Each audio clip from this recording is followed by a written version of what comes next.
So I'll be introducing Corinne. She's got a genuine interest in maximizing her clients' personal growth potentials and well-being through mindfulness or brain-based approaches, and connecting this to a new and unique way of supporting and enhancing productivity, creativity, and flexibility in the workplace and in life. Her work is based on belief that people are at the heart and soul of businesses, communities, and societies. So, Karen, thank you so much for joining me for a coffee chat about introducing the topic of mindfulness. And yeah, so I'll basically start off by shooting the first question to you: is what is mindfulness? How do you define mindfulness? What is it? Yeah, well, Jess, thanks. I'm going to, when I started getting into mindfulness and I started studying it in 2015, I thought, wow, I'm so happy to hear what is mindfulness. And mindfulness is actually a very experiential experience, which is quite difficult to put into words. Yes. And there's quite a few definitions around mindfulness as well. From my own personal experience, Jess, it is literally immersing yourself in the reality. And there's an internal reality, which is our thought patterns, our emotions, also our physical sensations in our body, emotional sensations. So it's about being present to that. And then also being present to the outside, to the external world. And we can't just be present to everything at the same time all the time, because the brain sort of, as much as we think we can multi-skill, we really only can pay attention and focus on one thing at a time. And that's amazing for people like me to tell people like me that. Yeah. Because I thought multitasking was like a thing. Yes, and we think it's a woman's thing. Yes. But through mindfulness and through my own meditation, I've learned that actually when I'm really present and I'm aware, we've got that 100% attention. And you can either put it 100% on one thing, or you can scatter it. And it becomes very distracted across multiple things. So for me, it's just literally pure awareness, immersing yourself in whatever that is, and in whatever you choose to focus on, internally, externally. So how are you going to get us present? All right, I think maybe that's a good exercise. Yeah, let's do it. Yes. I think before we do that, Jess, I just want to, because it actually reminds me of something, is that, you know, in terms of what is mindfulness, and then I'm going to take us into just a very short practice so we can just all be grounded. That would be amazing. Or a bit more grounded, is that also mindfulness also uses our senses. So hearing, am I really hearing? Or what I'm hearing, am I already thinking of the next thing in my mind? Or am I hearing what I want to hear? But the things I don't really want to hear, I don't really hear. You know, also touch. How, you know, when you touch something, are we really feeling it? But maybe our mind is already at somewhere completely different, you know, plans for the future. So we're not even aware when we are dressing or aware of any sensations inside our own body. We might be hungry, but we think, I have to work through this. I want to do this right now. Yeah. So we're eating and we're working. And again, attention gets diverted. It's also in terms of taste, really tasting. We do an exercise in our training course where we taste a raisin. I don't know if you've ever done it. It takes about 10 minutes, and it'll be the best raisin. And it'll be the best raisin that you've ever tasted, because you're literally taking your time. You are savoring it. Yeah. And all of a sudden, there's tastes that come out that you think, shit, sure. I never tasted that, because normally we put like scuffle like 10 down. We scuffle it down, and at the same time I'm busy on my PC, and then my daughter is talking, and you know, the next minute I'm scoffing again. Yes. You know, we all do it, Jess. Yes, we all do it. Normal, like, well, not you know what I mean, normal. I think it's, yeah, just having it all available, so wanting it all, and doesn't really actually serve us. So in any case, I want to stop talking, and I think, you know, let's just get into a practical exercise. I'm not going to do it for long. Yeah. Just briefly, and I also want to sort of place this exercise a bit. When we're starting with our mindfulness training in the course that I teach, we start by bringing people just back into the body and into the sensations of the body. Because often we just hear the mind is going either in the past, about somebody that's something wrong to us and how could they, or the future, I'm never going to make enough money. So what we're going to do is, yeah, that's a big one. So all we're going to do right now is just coming into the present moment, and we're going to use the body for that. Okay. So for this exercise, you can either keep your eyes open or you can keep them closed. I'm going to keep my eyes closed because it helps me. And I'm just going to ask us to just take a deep breath in and a deep breath out. And really knowing that you're breathing and feeling the sensations of the in-breath and the sensations as you're breathing out. And as we're breathing in, we're breathing in energy. And as we're breathing out, we're just maybe letting go of the day, letting go of any worries that are with us right now, anything that's maybe bugging us, and just coming back into this present moment. And whether you might be sitting, you might be lying down. And while we're sitting, is maybe just becoming aware of our feet on the ground. And directing your attention to the sensations in the feet. Feeling the sensations or the plane of contact of your feet and the ground. The heaviness of your feet on the ground. You might be feeling warmth, coolness, moist, dryness. You might be wearing shoes. Maybe you can feel the tightness of your shoes. Where do they squeeze you on your feet? And just, you might be feeling that maybe your mind is getting involved. You're starting to think thoughts. And all we do is gently bring it back to the sensations of our feet and whatever sensations we're feeling. From our feet, we move into our lower legs, the knees, and maybe just sort of becoming aware of the angle of your knee. Maybe they're straight, maybe they bend. Can you feel that? Can you bring your awareness there?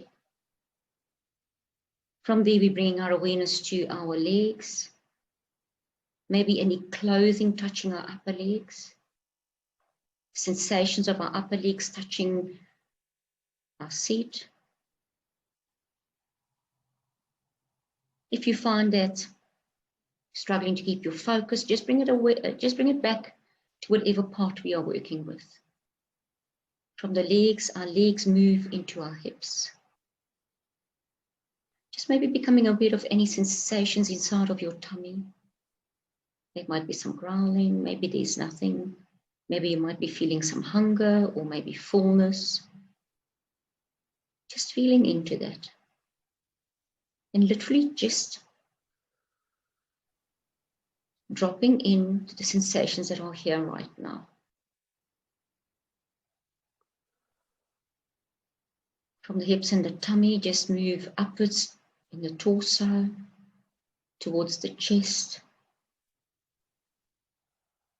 And as we're breathing in and out, and you direct your attention there, you will feel that the chest expands as we breathe out, and there's certain sensations that you can feel. You can maybe feel it in your back, in the front of the chest.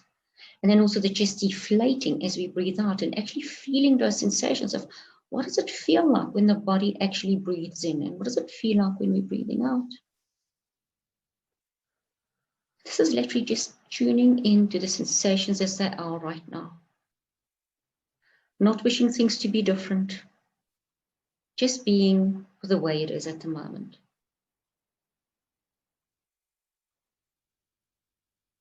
And from there, maybe moving our attention into our shoulders. It's often an area where we carry a lot of tension. Becoming aware of the whole of the head, the heaviness of the head on this body. They might be throbbing. You might have a headache. Any sensations that you can feel in and around your head space. And the sensation that's probably strong for all of us is the breath and the sensations of the breath going in and out of the nostrils. Cool air going in, warm air going out. I want us now to expand this awareness to the whole of this body. The whole of this body sitting here. You might be feeling tingling, relaxed, tense. Now bringing our awareness to the breath and the whole of the body breathing.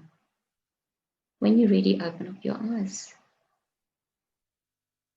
Awesome. Maybe you can just share What I felt. So initially, this is my inspiration why I chose to, bring mindfulness into this is initially when I started the exercise, I was like, okay, not to say it's strange, but I'm like, this is strange, closing my eyes, bringing myself back.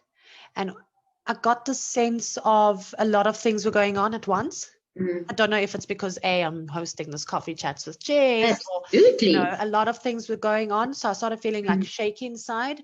And the minute I started focusing on my breath and just focusing on that flow, I felt my body actually like merging, like, I don't know, melting into the chair, melting into the chair. And, I followed through, the minute I stopped the breathing, like focusing on my breath, I started drifting with my thoughts.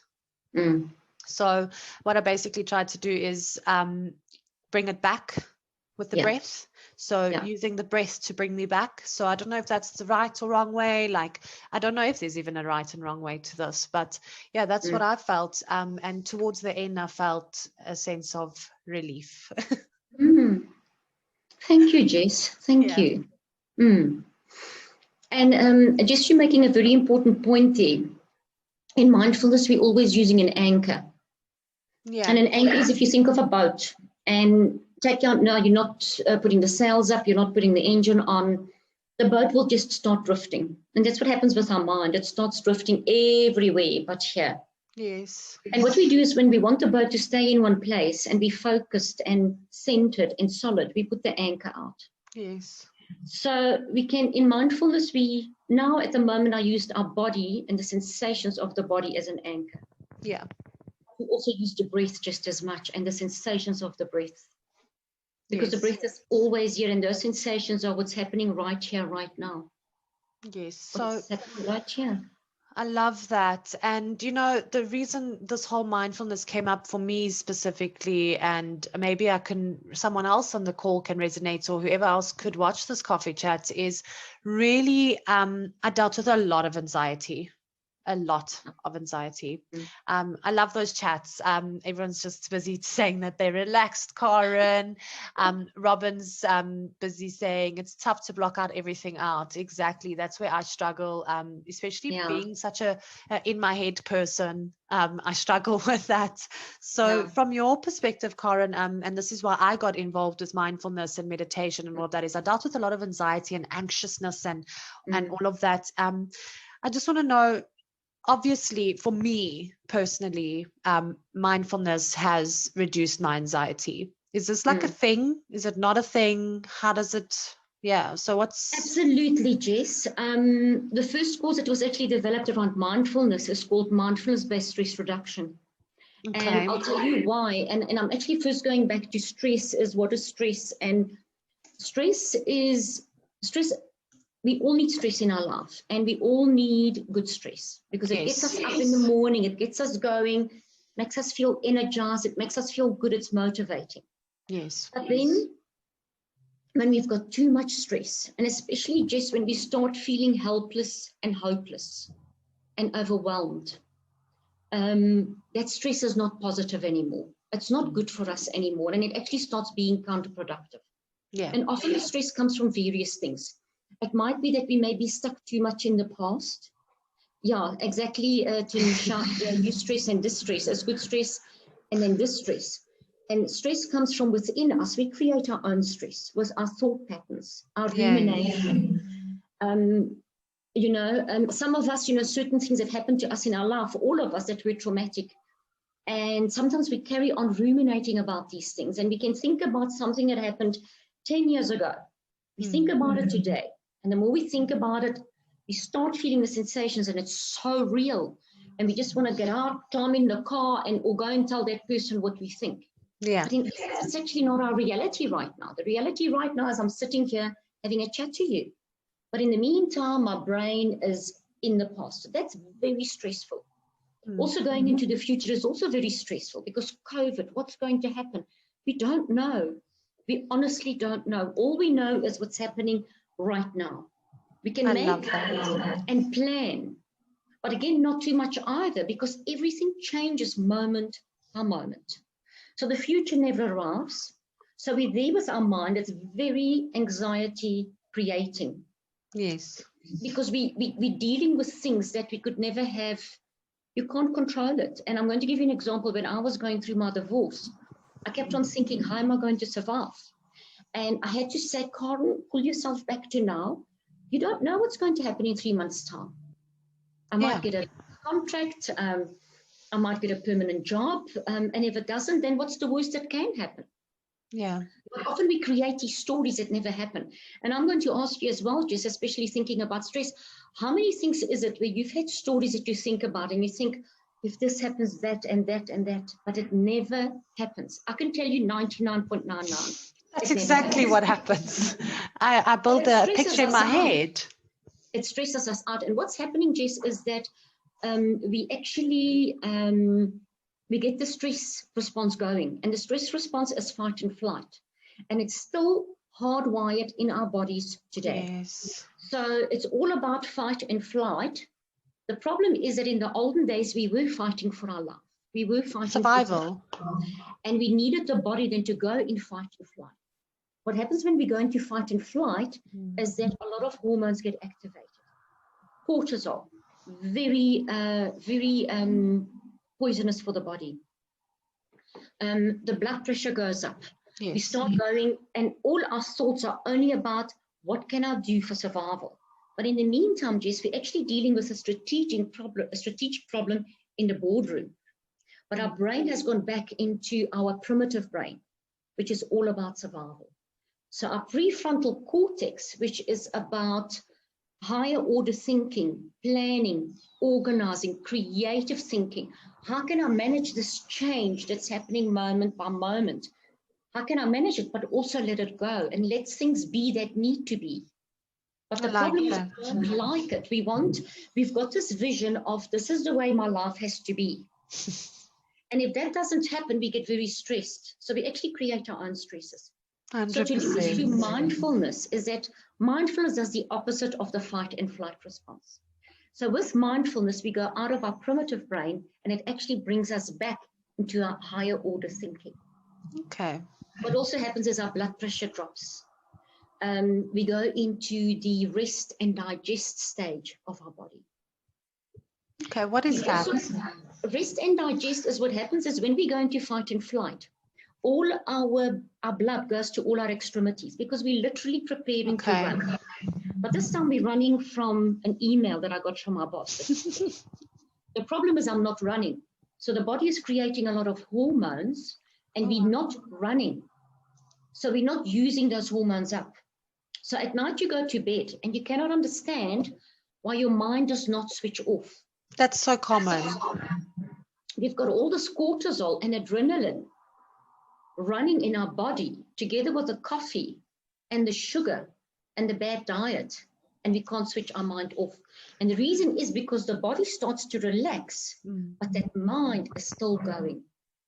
So what mindfulness does is we start meditating and we start focusing on just the here and now. It could be a meditation on sensations of the body. It could be a meditation where you just focus on the sensations of the breath going in and out and in and out. And that trains focus. The more we do it, the more it trains focus. And the brain is plastic. It's moldable. Yeah. So when we're stressed and we run certain, and neurons get fired in the brain, and you carry on reacting in a certain way to certain things that happen. Take now the traffic. And every day we react the same way. We keep on running and keep on firing those neurons. And it eventually becomes a physical, literally a physical, it starts knitting together and it becomes a physical pathway. Wow, that links so nicely with energy, doesn't it? Absolutely. What you think of, you become. What you do, you become. So with mindfulness, we just dwelling in this present moment, in this body as it is right now. Yeah. Training our focus. So we're starting to fire different neurons, and those neurons start knitting together and they start forming physical pathways. So actually physically happening. Physically, Physical we are starting change. to relax. Yes. You will find often when you start meditating, you start cooling down. The body starts cooling down. Yes. As you sort of bringing yourself out of the past, out of the future, wherever we are, out of our triggers, out of our habits, we're just resting literally in the present moment. And talking about energy, Jess, there's an enormous amount of energy in the present moment. That's where we get most of our, We're tapping into that and we're filling up our cup that you said earlier on. We can't carry on pouring from a cup that's empty. Yeah. And one of the participants said, silence is very important, being on my own. And that is when we literally fill up our own cup. Even as an extrovert, it's literally going back within, conserving this energy and filling up. Another thing that's actually very interesting is that it's something that I love about mindfulness is cortisol. When we meditate, we also produce cortisol. Many good hormones are produced. I didn't know that. Yes. And do you know when a mother feeds her baby? Yes. The baby produces cortisol. And she produces cortisol. Wow. Sorry, not cortisol. Sorry, oxytocin. Sorry. Cortisol is, cortisol is a toxic one, but oxytocin, and that is the hormone that is, it's about connection, connection with other human beings, being kind to ourselves, compassionate, having compassion for who we are and where we are right now. And that comes with a lot of love and kindness towards ourselves. So we actually manufacture this, and then that actually also what's the word, dissolves the cortisol and the stressful hormones. It actually dissolves those hormones and brings the central nervous system into a very relaxed state. Now, if you start that in the morning and you maybe take 10-15 minutes, you take that calmness with you in the day, and the more you train, the more that energy becomes accessible to you. So how do I explain it? Because there's a lot of times, so I do that. So I go start my day, I do the meditation and the yoga and all of that. And then it takes me up until a certain point, if that makes sense. And then I'm floating. I don't know how to explain it. I'm like, I'm not there anymore. I don't know how to explain. You are. So meditation is not something you can do. Meditation is a being. It's literally, I'm going to give you an example, Jess. When we fall asleep at night, and just at that point, you can't, I'm going to ask you a question. The more we force going to sleep, okay, you're going to bed, and tomorrow you've got a meeting, you have to get up early. And I want to force myself to sleep now. That's it. I've put my head down, I've taken my thing, and now that's it. Sleep now. That's not, That's not going to happen. Okay. So we can't force it. It's not a doing. It's not about getting somewhere. It's about tapping in to here and now. And then we tap into this energy that's available to all of us. Oh, wow. So that's been my biggest challenge. It's like to-do list, task list. I have to do. And I felt that sensation of just being when I meditated and all of that. But like, how do we even relate this to the workplace? Because I mean, mindfulness is broad, and funny enough, it's so broad, but yet it's not being applied in the workplace because it's considered maybe a hippie term or a term that, we just put a plaster on that person and they must carry on, how do we do that in the workplace? Like, what's been your things and, going into the workplace and, bringing it back to that, like practical ways? Jess, you can bring it back in a lot of practical ways. First of all, the way you start your day is that's what the energy you're going to take with you in your day. Okay. And before I'm carrying on, I just want to say something else. Yes. When you talk about mindfulness and we're talking about bringing back our breath, I want us to think of our physical body and when we're training with weights. When we're training with weights, you're training a muscle. I'm not just going to give the example of my tricep. And I'm taking this weight and I need to do repetitions. And the more repetitions I do, this muscle is going to get firm, solid, healthy. It gets blood there. Everything starts happening. Yeah. The same happens with mindfulness. Every time we bring our attention back, because the mind is very distracted. The more it's distracted, the more it's going to be difficult in the beginning to bring it back. But we just persevere. And you carry on doing it, and you carry on doing your repetitions. And if you think about it, Jess, we look after our body. We see what we put into our body. And we're talking about energy zappers earlier on. What do we put in our brain? What do we put into our mind? Yes. And I'm going to answer that question now, not Tanisha. It's a very good question. How do we look after our brain? How do we look after this muscle that determines our mood, that determines our anxiety, that determines how focused we are? So about bringing this into the workplace, as I said, starting your day already differently. Yes. Making your take an intention with you into the day. And it doesn't mean that everything is going to go perfect. We fall off the bus and then we just climb back on. And we fall off the bus and we do this repetition again. And that is how we slowly change the mind. That brings me to my next thing, what I'm hearing, and tell me if I'm wrong. And I'm literally hearing, like, 'cause you say repetition. So it's it's because I've always had these two words. It's a practice and it's a discipline. So tell me a little bit about, like, so it is a practice, correct? Absolutely. And then you need discipline. Yeah, and commitment. And commitments. And doesn't that drain a person? Doesn't that make you tired? You know what? Mindfulness is about going with the flow. Now, what we try and do is often we try and force things to be different to what they are. So mindfulness is coming back to this reality. What is my reality? But often I want the car, I want the house, I want the boat, I want the kid.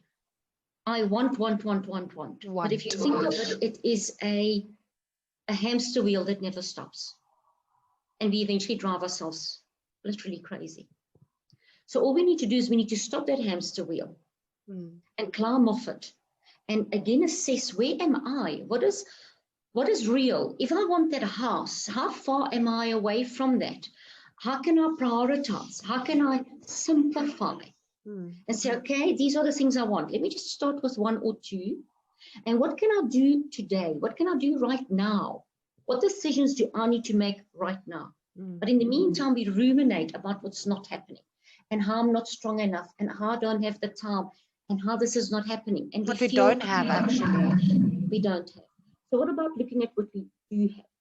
And in this reality, in this what is real, what decisions do I need to start making right now? And it's not always a decision that we want to make, because when I got divorced, I wanted to fast forward 5 years. To just get it over and done with. Because I didn't want to go through the next 5 years because I knew they were going to be tough. Yeah. And my decision was either, Jess, in my situation, and I know it's a very personal situation, either stay and what are the consequences? Because I had to look at my reality. Yes. Or get divorced, and then what are the consequences of that? And both were exceptionally scary. So it's that fear of the unknown. It's the fear of the unknown. And the only way that I managed that, Jess, was to not go too much into the future and not go too much into the past of everything that went wrong and blaming myself and guilt. And also not going too much into the future because I don't know what's going to happen in 3 months' time. I might be dead. So The how does world it might feel end to worry tomorrow. about it? The world might end. I might have an asteroid falling on me right here as we talk. In the meantime, I'm worrying about, instead of, my power lies here in this moment. Yeah. So with awareness, and it's something that I want to add, with awareness, Jess, normally we live on autopilot. When we are kids, and I know I don't want to go over time, so you just need to manage me, Jess. Yes, it's fine. We can talk for long. As a kid, do you ever see a kid that's stressed? A kid of 3 or 4 years old. No, I've always seen a kid and I'm Thinks like, I about want the to be like that future kid. And how quick am I going to grow up? And no, there's a certain age that then eventually I can't wait to be 18. But no, Yes. I've never, I always look at a kid and I'm like, I wish I was that child, like so free. And kids teach us because they go into life open and curious. Like, for example, something will drop there, something will happen, and they say, oh, okay, I found, okay, and there they go on. They're happy. So it doesn't mean that everything is happy and everything is good, but can we bring some of that openness and that curiosity? And then I'm going to bring us into another thing. I'm going to give an example of learning to drive a car. Yes. When you learn to drive a car, I mean, how excited were you? I mean, how does this work? How this, how that? And you were so aware when you were pushing, you know, the brake and the this and that. When you are driving today, how is it different from when you learned to drive? I love this example, Karen, because that's the example I use, living consciously or unconsciously. I drive unconsciously now. I can't tell you how many times I put on the indicator. I can't tell you how my steering wheel feels. Well, I don't drive now that I'm in the UK, but when I did drive, I can't tell you. I can't tell you how I felt when I got in first. Yeah. When we get there, we didn't even know how we got there. No. Because we were already maybe in China, and then we visited South Africa, and my mom, she said this yesterday, and you know what I mean, Jess? Yes. And that's also very stressful. Yes. And the brain does it because when we go into these automatic tasks, and if you think of it, we build it. So as driving a car becomes automatic, eating becomes automatic, our work becomes automatic. Yeah. And we're looking and craving for this new thing and not really living the life that we've got. Because we've become so unconsciously, we live this life on autopilot, and you turn 70 and you think, you know what? I was actually asleep most of my life. That's scary thought, but so true. Because and what the question I've got, because I see, you know, the groups agreeing with us, is there any tip that you can give us, especially, you know, myself specifically and whoever else this might resonate with, is there any tip that you can give me or the group on how to notice when you're on autopilot and how not to? Like, how do we go back and forth? Because this has been my challenge, and I think we spoke about this, you know, leading up to this conversation, but is there any like tip you can give the people that are tuning in? Yeah. You know what, Jess, you know, you're mindless. Mindless is the lights are on, but nobody's home. And that's how we drive our car. That's how we eat. We eventually become actually like robots in our own life. And it's actually very sad. When you're really mindless and unmindful, you will not know. Normally what happens is we're busy with 100 million things a day. Yes. We do a lot of things at the same time. We're having a conversation with our husband while we're watching TV and while I'm talking to my mother in South Africa. And then I'm actually also still busy looking at email so I know what's happening tomorrow. So when we really in that, and also when things go very fast, I call it the highway of life. If you're on the highway and you're driving very fast, what do you see? The faster you go, the less you see. Yeah, I was going to say. Really the more unaware you are, the slower you go. Wow. The more you see. So it's about using our senses. When I'm with a person right now, there's just my daughter, no mix. When I'm with my senses right now, can I really taste my food? Can I put my phone down? Can I not talk to my husband, not watch TV, and I'm just with my food? Yeah. And I just look maybe at all the colors on my plate. Where did the food come from? Who got all involved in growing it, in packing it, in transporting No one it, does that nowadays. in labeling it? Where did this raisin come from? Once it was a grape on a stalk, and somebody planted the seed, Wow. and this beautiful plant grew. And that is what Sasta was talking about. We're losing connection with everything because we want everything now. We want to taste it all right now. There's all these colors, not greed, but like a Yeah. it's like And a a we kid- must do this now. Yeah. When you see a kid is not on their cell phone and talking to their mom and then eating. Look at a kid. They are our inspiration. They are mindful. We should learn They're from them. in this moment. Simplify. Exactly, Tanisha, instant gratification. In the meantime, we lose out on life. It's the goal. We want the goal. By the time we've reached the goal, or not even there, there's already another 10 goals. So you're not anymore with this goal. You're already with the next 10 goals, the next 10. Yeah. It's about coming back to this moment. And that's how simple it is. Coming back. And when we train this muscle, when we train our brain, you ask about mindfulness and mindlessness. Yeah. What starts happening is because a lot of your time, you also become aware of your thought processes when you meditate. That you're not stopping it. You're not wishing it to be different. You just start knowing these thought processes. Letting it do its thing. Oh, I'm thinking about my ex-husband again. How's it making me feel? It's making me feel angry. No, don't go there. Bring back I'm not changing it, but just to the present moment. Come back to the breath. That's how we're training this muscle. Yeah. So we become aware. So what happens is that much of our life, as we go into autopilot and we grow away further and further from the kid, more into autopilot, we also auto-react to everything. And how many times does it happen when in South Africa, the taxis, it's very hard. You've got a choice on how you react or choose to respond. And you were talking about Viktor Frankl. Yes. And that's where our power lies. When you become mindful, you learn, you will do unmindful behavior, you will be unmindful, and all of a sudden you realize, oops, there I'm going again. Let me just bring myself back. Yeah, I've seen that. Okay, so I'm choosing, okay, Karen, there you were going off in a tangent. There was the emotion going. Let's just step back. Let's just pull back. And can our baby see it without judging it? Just neutral. As a neutral observer. Open and curious like a child. I love that. Thank you.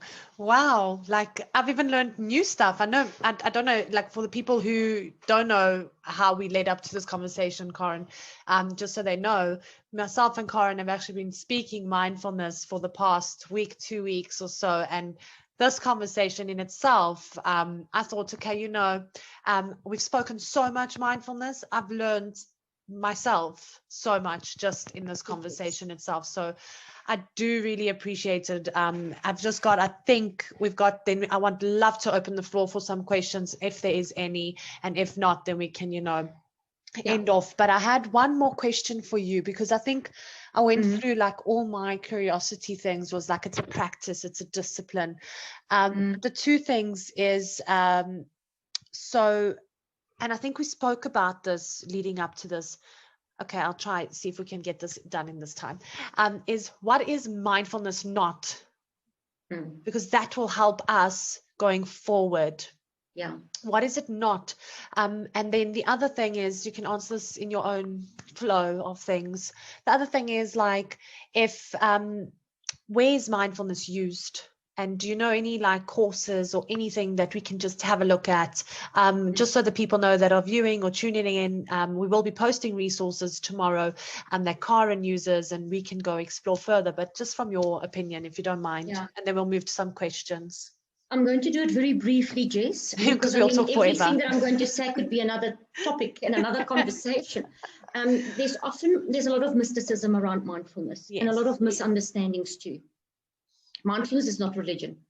It is linked to Buddhism, but actually mindfulness is a science.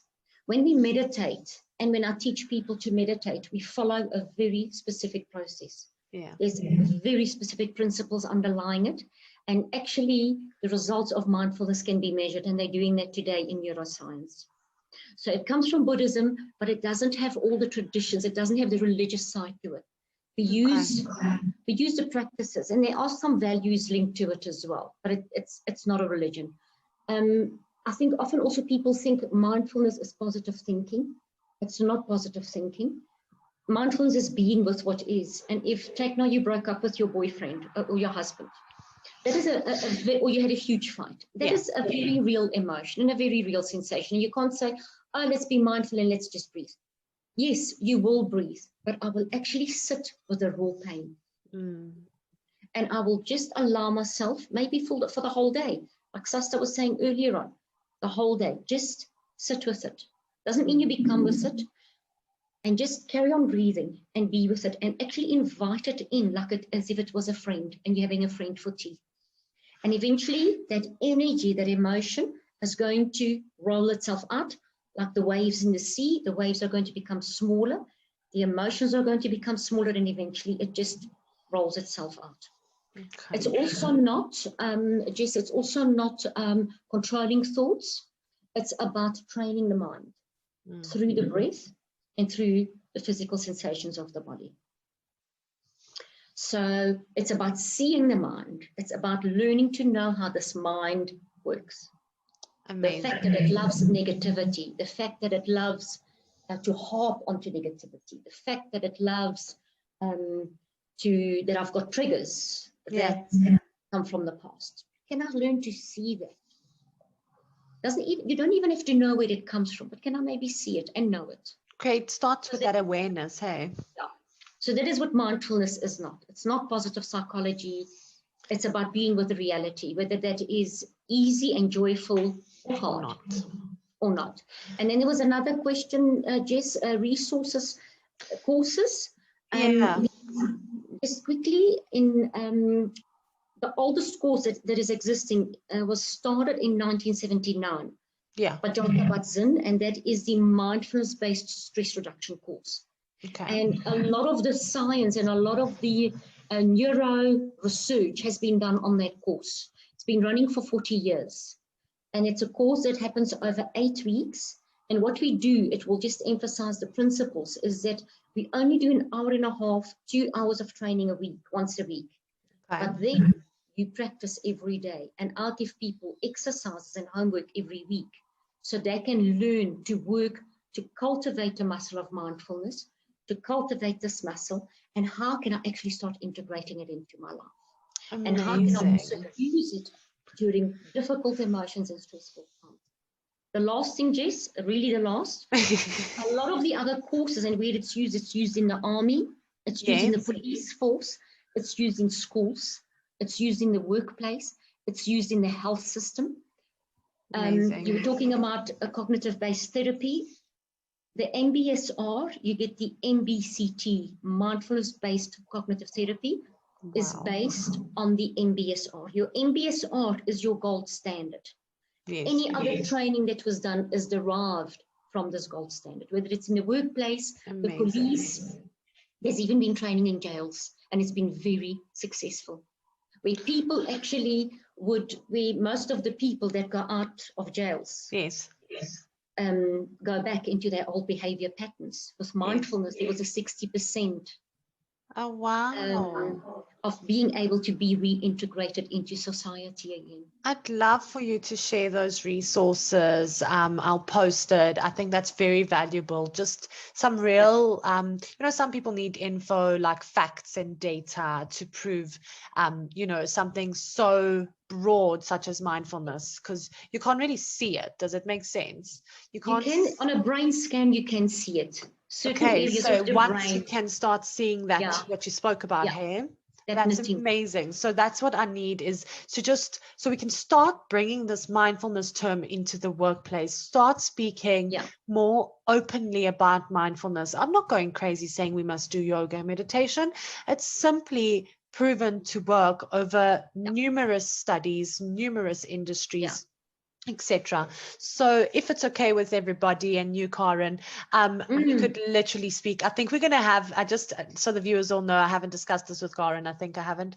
Maybe myself and Karen are just going to have another whole coffee chat just dedicated to us. And you guys are more than welcome to join, because even saying all these chats we've had leading up to this, I feel like I can go deeper. Yeah. So because we've got that same type of energy, like I can speak forever anyway.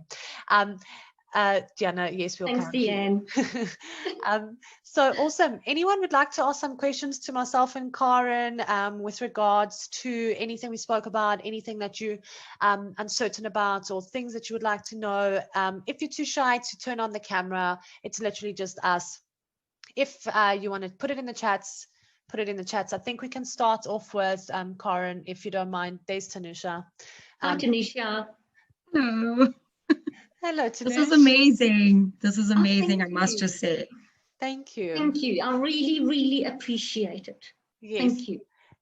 Must we answer that question for you, Tanusha? Where you Yes. said, so Karen, the question was, is it bad to depend on guided meditations to fall asleep, those that are on YouTube? Is that causing some form of dependence or form of on that social media or something? You know what? Because obviously meditation, and because we start coming back into the now, it's very relaxing. And yes, you can do it. And the body scan, which is the first meditation we teach people on the mindfulness-based stress reduction program, often people do it at night. The thing is, Tanisha, it's not bad at all. But I am going to say something else, is that we're trying to fall awake to our life and to the sensations in the body. So yes, you can use it. And definitely, if it helps you, do it. But something that I would say is maybe if you can do it 10 minutes in the morning. Okay. Be awake and pay attention on purpose. Awake. Yeah. Because I depend on these videos to fall asleep. And I wondered if that was like unhealthy to an extent. And well, it's great to say start in the morning, because that's when your day starts, and I don't do that. So I will try that out. Yeah. Thank You know what? In mindfulness, we don't judge. This is the reality. So I'm going to use you as an example, Tanisha. I hope you don't mind. No. That is our reality. So we can choose to fight it and to say, I'm such a bad girl, and why, and this, and why. Don't think about it. You see, the mind wants to straight away make sense of it and wants to straight away categorize it. In mindfulness, we start with acceptance of what is. When you accept what is, only then can change happen. The problem is often we don't, and I'm not going to go into all the detail because it's again another discussion, but it's about accepting where we are, and it's okay. And can I be kind to myself? The kindness I give to other people, can I give that to myself? And don't change it, carry on with it. If something I would add is, and that's where what Jess was saying so rightly, it's a commitment, it's a discipline, and it's a science. Even if you wake up 5 minutes earlier in the morning, and I'm going to say something, we were talking about energy zappers. A lot of us, first thing in the morning, and I got stuck into that routine again, and I actually stopped it. First thing I do in the morning is watch Instagram. It's not a good use of time. So what I've done is I've stopped it. Yeah. And I'll do some stretching and maybe a bit of yoga stretching if you do yoga for 5 minutes. Put splash some water on, no coffee, nothing. Just go and sit. You know, Nike says, just do it. Just do it. When you're a swimmer, it's not about today is a good day and tomorrow is a bad day, and just do it. And Tanisha, just start with 5 minutes or 10 minutes. You'll see how your practice will grow. And that's all I'm going to say, and keep it simple. And don't judge yourself for the night. Okay. I don't know, how does that resonate with you? No, it does. And I come from a Buddhist family, and my dad preaches meditation. He's like, just meditate, meditate, meditate. And it's been a word in my brain for as long as I've been alive. And it's just become something very difficult to do because life gets busy, like I said, you have to keep up, and there's just so many things to do. And like I also did yoga. Yoga helped me so much, but then you get caught in the life of things and you forget yourself. Absolutely. And like this, I've told Jess quite a number of times, like, I need to take a social media break, and I delete all my social, and she didn't understand because she's not a social media person. And but I think she will now, where I will delete Facebook and I will delete Instagram, because that is for me is such an energy zapper. And just doing that, like, I realized that my brain is able to handle things better. And it's very insane how we are in a world of social media and we have to adapt to it as well. But bringing mindfulness or mindfulness techniques into it helps. It does help. And like the tools are always there. The tools are there. It's just that we don't use it. And it's rewiring our brains to use it. You know, Tanisha, also our brains are wired for entertainment and for change. And I was talking about it now, you know, it's like having Hollywood on your doorstep, you know. I mean, wow, you know, let me put my phone on, let me start looking at Hollywood. I mean, it's so tempting.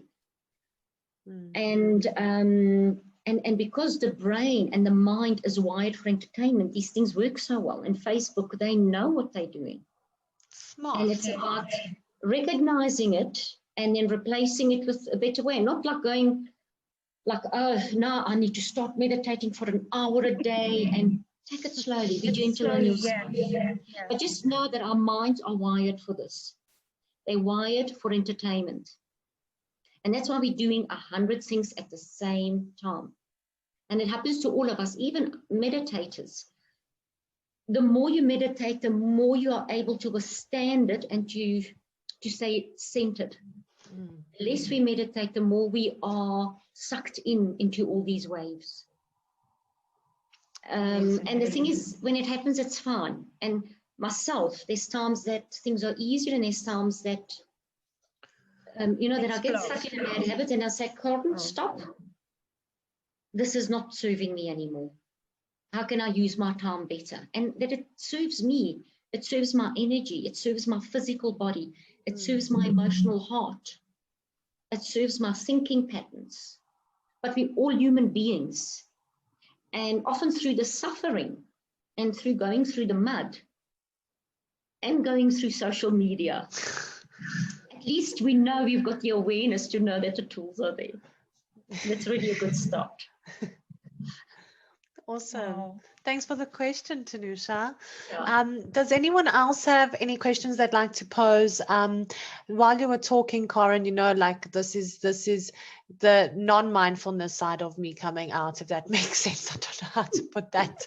But while you were speaking, you said something that was very true of basically don't judge yourself for those things. So maybe for the past 2 months, I haven't done that. But prior to that, missing yoga with the lady that I do yoga with, you know, missing yoga with her, I used to beat myself up. And I like what you say, you don't judge. So why do you think we still feel that guilt? I think because the outside world, there's this image that we were taught like that. Yeah. Think of our schooling system. What happened when you were not a good girl? Yeah. If you didn't do your homework, if you didn't get the marks that you needed to get, if you didn't get the marks you needed to get on your report, or by accident, maybe you on the road you swerved, and we beat ourselves up because that's how we were taught. We teach it to our own kids. We teach it through the schooling system. We teach it through our society of that we have to live up to this image that this is, if you want to be happy, Tanisha, then this is a list of things you need to do. And it becomes so conditioned. And then there's trauma and things that happened. Maybe a kid said something to you and you don't remember it anymore, but it's still there nagging. Or maybe you were, with the love for your parents, you had to earn it conditionally. It was conditional, it was never unconditional.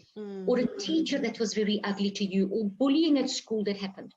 Those things filter in, Jess, and all of a sudden we start slowly to lose that innocence of a kid, that open, curious, vulnerable. It takes a lot of courage to be vulnerable. And so we beat ourselves up, we bully ourselves. And the thing is also, Jess, I mean, you must also know that this is a journey. It carries on for the rest of our life, because these patterns are hardwired. You're dealing with things that are physical pathways. Yeah, we have to kind of break that. And the best, it's just about, and you were saying we learn all these things. This culture says that, that culture says that. Who is that? Who said it? I always say there were some wise men, a lot of wise men. And they taught us in different ways through different messages. Gandhi, the Buddha, Jesus. These were all very wise people that showed us the way. Yeah. Whatever it was, they were lots. Sorry? Alan Watts, he's like one of my favorite philosophers. Yeah. Einstein, they're all there. And they knew that it's the physical world, it's the restrictions we put on ourselves. And it's about undoing, unraveling. And mindfulness, and I'm not punting it because there's a lot of other ways to do it as well. Yeah. But meditation helps us to start seeing all that entanglement. And we just let it go. A good way, and it's not a good way, is to go through an 8-week course. You can do it. There is one which is called Palouse, Palouse, and he does an 8-week course. And again, practice what you put in, you get out. And work also the time you've got available. You don't want to say, okay, I've got to do 2 hours of Palouse every day, and because then that stresses you out again. Yeah. And if there's a day that you didn't, it's okay.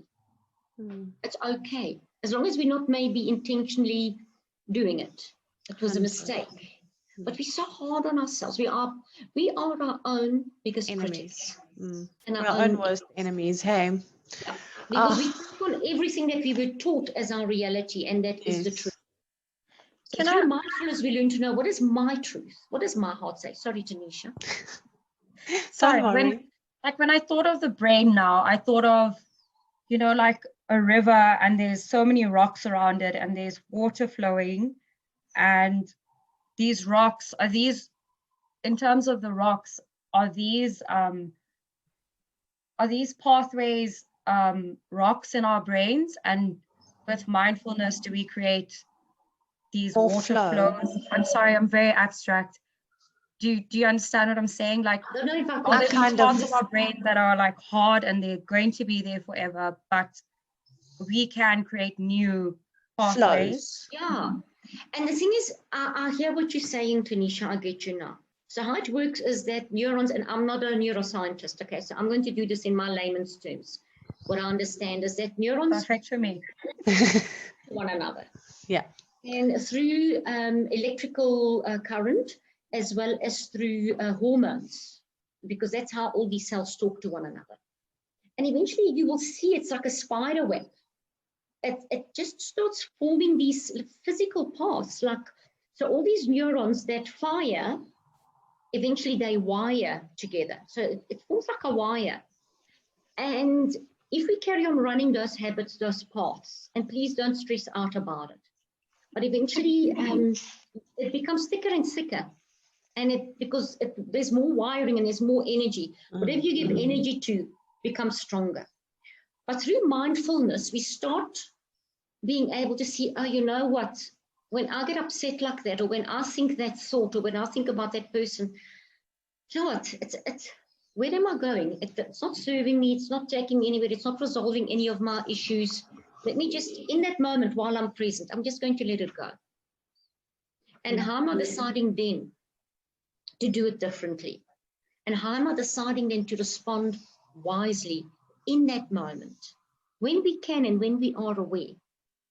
And then we start, instead of maybe acting this way, we start responding in another way. So new neurons start firing. And the other neurons, that pathway, doesn't get used a lot anymore. And over years, it takes time. These pathways fall away. And you learn new ways that serve you and that serve humanity. Because when we're a better person, that impacts. And that's why it's my purpose, Jess. When we are a better person and we are able to respond better, I'm an example for other people, even if they're unaware and even if they don't see it. But live your truth. I live my truth. I start changing people around me. People around me start changing. They change in their families. It just goes on, and it's society. Amazing. Amazing. Starts changing, and that's why change starts with us. And doesn't mean that we might make a lot of mistakes, because we're human beings on this earth. Yes. We're in physical form, and that means we're going to make a hell of a lot of mistakes. So can I be kind to myself? And how can we be kind, eh? Programmed. This brain has been programmed by our culture, things that worked, maybe things that were not as beneficial, by our experiences, triggers that we've learned. And yeah, it's just about creating some quiet time for yourself every day. You can just sit and be, not getting anywhere, not achieving anything, just like when you fall asleep, letting go, but focused. You're letting go, but you know you're here. You can feel it. And it takes time.